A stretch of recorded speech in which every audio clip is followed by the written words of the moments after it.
Hello everyone, it's Attacker72 here, and for today, we're gonna discuss some unfortunate gaming news to talk about for today's video, and the topic we're about to discuss for today. So, as of recently, E3 has kind of been in a deep gutter as of late. Since 2020, E3 as an event has kind of been irrelevant in some cases, like you barely get to see much of E3 now, and the only time that it ever happened was back in 2021, because with 2020, the whole pandemic thing kind of just went downhill from there, and 2022 didn't really have much of an event. It was meant to happen, but then it got canceled, and then this year, got canceled again, which is pretty much no surprise, and it got to the point where E3 has to decide pretty much be canceled for next year and 2025. But as of today, on December 12th, 2023, E3 will fully be closed down and pretty much be gone from existence. That's right, E3 has been permanently canceled for good.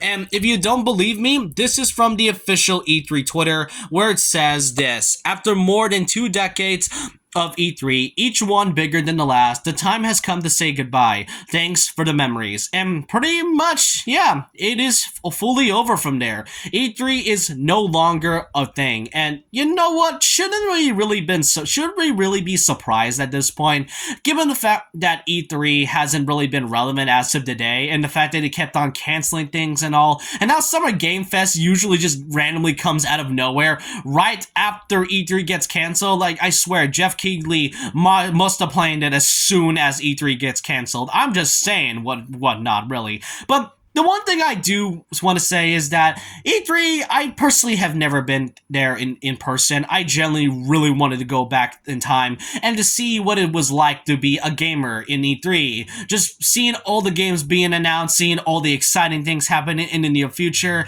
That was the beauty of it. And meeting new people, man, I really wish I could experience it. And the thing about it though is that E3 has been around since 1995. So to fully see it actually end 38 years later and pretty much be permanently closed is kind of a sad thing. My first exposure to E3 was, I think, 2017 and 2018 when, Metroid Prime 4 got announced, and, when the Switch was having its big hits during 2017, and 2018 was when Smash Ultimate was announced during that time. Man, I really wish I was able to go there in person, and you know what?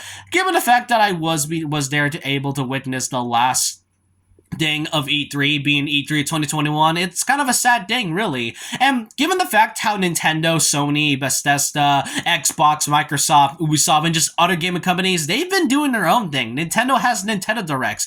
Ubisoft has Ubisoft Forward. Heck, Sony even has Sony PlayStation State of Plays or whatnot. They've had their own things to do, which is kind of why E3 hasn't really been as relevant as of today.